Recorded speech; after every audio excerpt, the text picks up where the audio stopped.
मेरी तरफ से मेरे तमाम दोस्तों को, अजीज़ों को, बहन भाइयों को अस्सलाम वालेकुम। उम्मीद है आप सब खैरियत से होंगे। अल्लाह ताला आपको खुश व खुर्रम रखे।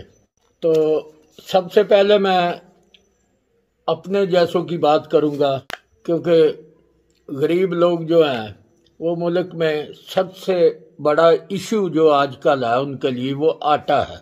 रोज़मर्रा अशिया में वज़ीर आज़म की कोशिश है कि आटे का मसला हल हो सके, मगर कहीं ना कहीं वाक़या रूनुमा हो जाता है जो ना सिर्फ बायसे शर्म बल्कि बायसे तशवीश भी है।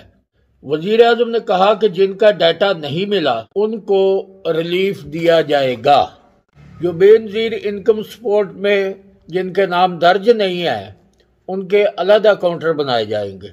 उन्होंने कहा बार बार बुलाने की बजाय एक ही दफ़ा 3 थैले आटे के यानी 30 किलो आटा लोगों को दे दिया जाए। जिनको 3 दिन आटा नहीं मिला उनको भी 3 थैले दे दिए जाए, ये वज़ीर आज़म ने कहा है। उनका कहना था मुस्तहिक अफराद जो आए उसे खाली ना लौटाया जाए। ये बहुत आसान इकदाम है। कल मैंने वीलॉग किया था और वीलॉग में मैंने कहा था कि आप सिर्फ बेनज़ीर इनकम सपोर्ट के बंदों को देख रहे हैं, जबकि बहुत से बंदे जो हैं वो लाल लकीर से नीचे जा चुके हैं और हुकूमत को चाहिए कि उनको आटा जो है ना, जो आदमी वहाँ आ जाए गरीब आदमी वो मुस्तहिक है, क्योंकि साहिब हैसियत वहाँ जाएगा ही नहीं। तो आज मुझे खुशी हुई कि कल मैंने वीलॉग किया था और उस वीलॉग में आप देख सकते हैं मैंने यही कहा था कि जो बंदा अभी बेनज़ीर इनकम सपोर्ट को छोड़े बहुत पुराना डाटा है, उसके बाद अब जो है ना बहुत से लोग लाल लकीर के नीचे आ चुके हैं और उन लोगों को उनका जो आ जाता है उनको आटा दे दो। गरीब आदमी आता है। तो आज मुझे खुशी हुई जब वज़ीर आज़म ने कहा कि जो बंदा भी आए उनको आटा दिया जाए।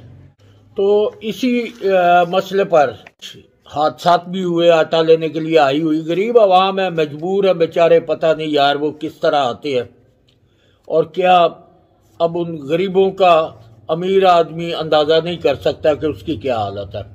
कोट अदू पुलिस ने 5 अफराद को गिरफ्तार किया है। मुलजम 925 थैले आटा ले उड़े थे। मुस्तहिक अफराद ने आटे का ट्रक ही लूट लिया था। वज़ीर आज़म ने कहा है कि 60,000 से कम आमदनी वाला उसको आटा दिया जाए। अब हाफिजाबाद में आटे के पॉइंट पर झगड़ा हुआ। थाना मुश्ती पेशावर में आटा ना मिलने पर थाने का घेराव किया गया, पथराव किया गया। और कजई में मुफ्त आटा पॉइंट बदनज़मी और भगदड़ मचने की वजह से वहाँ की लेवीज फोर्स ने अवाम पर लाठीचार्ज किया और फायरिंग भी की, जिसमें 5 बंदे जख्मी हुए। मालाकंड में भी मुफ्त आटे के लिए भगदड़ मची। आटे के लिए घंटों कतार में इंतज़ार कराया गया। तो यार अल्लाह ताला रहम करे। रमज़ान शरीफ में इस वक्त सबसे जो बड़ा मसला चल रहा है वो आटे का है। असल में बात यह है ना कि और चीज़ों के लिए तो इंतज़ार किया जा सकता है, परहेज़ किया जा सकता है, फाका किया जा सकता है। आटा एक ऐसी चीज़ है जो हर गरीब ने खाना होता है और गरीब बहुत गरीब हो चुके हैं बाज़ लोग, उनके पास गुंजाइश नहीं है और क्या कर सकते हैं। बस अल्लाह ताला इस मुल्क पर रहम करे, दुआ ही कर सकते हैं। अच्छा, अब आते हैं खबरों की तरफ। तो मरियम नवाज ने एक बार फिर कहा कि पहले पलड़े बराबर करो। अदलिया को कहा है उन्होंने, फिर इलेक्शन होंगे। पीटीआई ने अब जुडिशल एस्टैब्लिशमेंट ढूंढ ली है। उनका कहना है मरियम नवाज का कि अब पीटीआई जो है ये अदलिया के सहारे पर चलने की कोशिश कर रही है। उन्होंने कहा कि पीटीआई की सियासत सहूलतकारों के गिर्द घूमती है। मरियम नवाज का नून लीग लाइफ विंग की तकरीब से खिताब। उन्होंने कहा इलेक्शन क्यों चाहते हैं ये पीटीआई वाले जल्दी। तो मरियम नवाज ने कहा कि ये इलेक्शन इसलिए चाहते हैं कि अक्टूबर में नया चीफ जस्टिस ऑफ पाकिस्तान आ जाएगा और ये उससे पहले पहले इलेक्शन चाहते हैं। फवाद चौधरी ने कहा कि परवेज इलाही अवामी लीडर नहीं है, उन्हें हमने हांडी के मसाले की तरह रखा हुआ है। हांडी में सारे मसालों की ज़रूरत होती है, परवेज इलाही भी एक ज़रूरी मसाला है। वैसे भी अब परवेज इलाही के साथ यही कुछ होना है और होना भी यही चाहिए, क्योंकि परवेज इलाही ने ब्लैकमेल किया पीटीआई को। 10 सीटों पर वज़ीर आला बने रहे और सिर्फ वज़ीर आला ही नहीं बने रहे, पीटीआई के बंदों का किसी का काम भी नहीं किया, सिर्फ अपने ही मामलात किए कि ज़मीनों को ठेके पर दिया, गुजरात में माल लूट मार की और अपने बेटे को जहाज़ भर के डॉलरों का बाहर भेज दिया। तो पीटीआई जिनकी अक्सरियत थी उस वक्त सूबे में, वो अपने छोटे छोटे कामों के लिए भी तरसते रहे।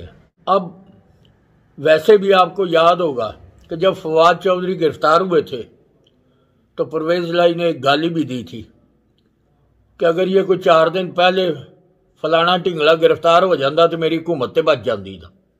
तो फवाद चौधरी को वो याद तो है। अजहर मशवानी के लिए पीटीआई ने कहा, क्योंकि वो जो लापता हुआ है ना इनका सोशल मीडिया का एक बंदा, उसके लिए कहा गया है कि उसे अगवा किया गया है। तो उस पर राणा सनावला ने कहा कि पीटीआई वालों के पास ही है, अगवा नहीं हुआ। जरताज गुल ने भी अजहर मशवानी को हिम्मत वाला जवान करार दिया और साथ ही साथ चौधरी कामरान अब्बास ने एजेंसियों पर इल्ज़ाम लगाया। उन्होंने इल्ज़ाम लगाया कि सिर्फ इस्लामाबाद में 700 कारकुन पकड़े गए हैं और इसके बाद इमरान खान ने भी उसकी रिहाई का मुतालबा किया है। तो रावलपिंडी से पीटीआई सोशल मीडिया के हेड इकराम खटाना के खिलाफ मुकदमा दर्ज हुआ है। कराची सोशल मीडिया टीम के रुकन अरशद सिद्दीकी लापता हो चुके हैं, ये अली जैदी ने इंकिशाफ किया है। तो गोलड़ा मोटरवे से इमरान खान के फोटोग्राफर समेत 4 बंदे गिरफ्तार हुए हैं। इमरान खान समेत 18 रहनुमा सीटीडी ने इस्लामाबाद तलब कर लिए। 18 मार्च को 2 मुकदमा दर्ज हुए थे जिनमें शामिल तफ्तीश होने के लिए हदायत की गई है। उन्होंने कहा कि अगर आप पेश ना हुए तो कार्रवाई की जाएगी। उमर अयूब, फरख हबीब, अली नवाज अवान, आमर कियानी, राजा खुरम नवाज, जमशेद मुगल, उमर सुल्तान, हसान नियाजी वगैरह इस केस में शामिल हैं और इनको नोटिस जो है वो भेज दिए गए हैं। तो पीटीआई की तरफ से मोहसिन नकवी के खिलाफ हाईकोर्ट में दरखास्त दी हुई थी उनकी तकर्री के खिलाफ, तो वो दरखास्त खारिज कर दी गई है। अदालत ने रिमार्क्स दिए हैं कि इलेक्शन कमिश्नर के पास निगरान वज़ीर आला की तकर्री का मुकम्मल अख्तियार है। अब गुजरात डिवीज़न का नोटिफिकेशन जो परवेज इलाही कर गया था, लूटमार करके लोगों से इधर उधर करके जो भी कर गया था, कचहरियाँ बनाने के लिए और पता नहीं क्या क्या किया, वो तो लोटी पाई थी ना उन्हें, थे वो अदालत ने नोटिफिकेशन कलअदम करार दे दिया गया। अदालत ने कहा है कि जंगलात काटना सैलाब कंट्रोल करने के लिए मुख्तस ज़मीन की नौयत बदलने का कोई जवाज़ नहीं। जब तक मामला कौमी मुफाद का ना हो, जंगलात या ज़रई ज़मीन पर तामीर के लिए ज़मीन नहीं ली जा सकती। अब जिन्हें पैसे देते हैं सन बेचारे वो तो डूब गए ना। पीटीआई इलेक्शन की तारीख पर अब लचक दिखा रही है। शाह महमूद कुरैशी और दीगर रहनुमाओं ने भी इस बारे में, बल्कि शेख रशीद ने भी कह दिया है कि आगे पीछे कर लो तारीख, लेकिन ये है कि बात करो बैठ के। तो साद रफीक नून लीग के रहनुमा ने कहा कि मुज़ाकरात के लिए कहते रहे हैं मगर ये नीचे उतरने का नाम ही नहीं लेता था। तो अब पीटीआई ने इस्लामाबाद हाईकोर्ट दरखास्त दी कि राणा सनाउल्लाह ने धमकियां दी हैं, इसके खिलाफ कार्रवाई की जाए।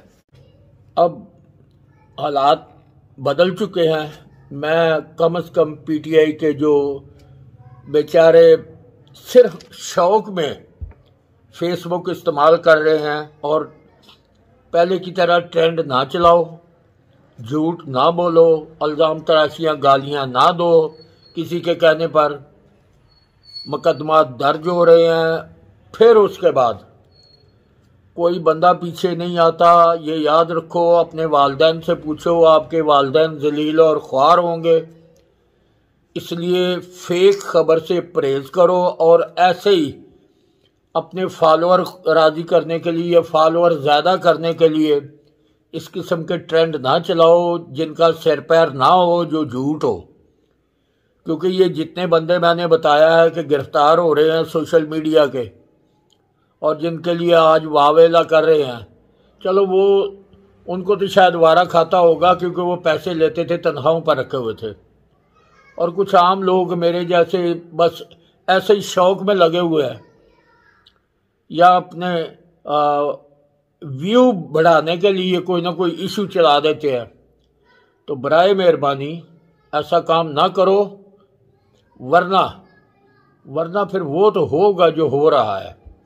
तो इसलिए असल खबर किसी के पास है, हकीकत है, तो वो ज़रूर फेसबुक पर अपलोड करें।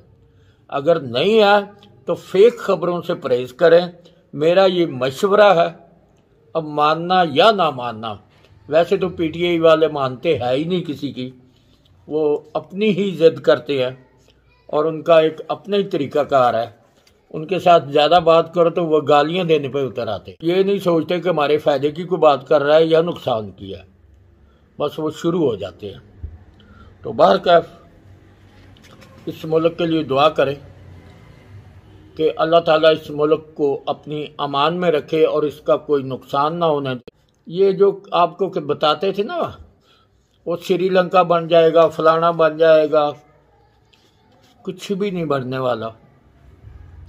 अब यू टर्न हो रहे हैं और खुद ब खुद आपने सुन लिया है कि जलसे में भी इमरान खान ने कह दिया कि आप मुझे अगर माइनस करना चाहते हैं तो बताओ फिर किसको लेके आना। इसका मतलब यकीन कर गया कि मैं माइनस हो रहा हूँ। फवाद चौधरी, शाहमूद कुरैशी, शेख रशीद, ये सब अब कह रहे हैं कि यार हमारे साथ मिलकर बैठकर तारीख रख लो। अब सवाल ये है, कोई वक्त वो था जब हुकूमत कहती थी कि आओ मिल बैठ कर काम करें, लेकिन ये कहते थे उस डाणी दे उत्ते बैठे सन।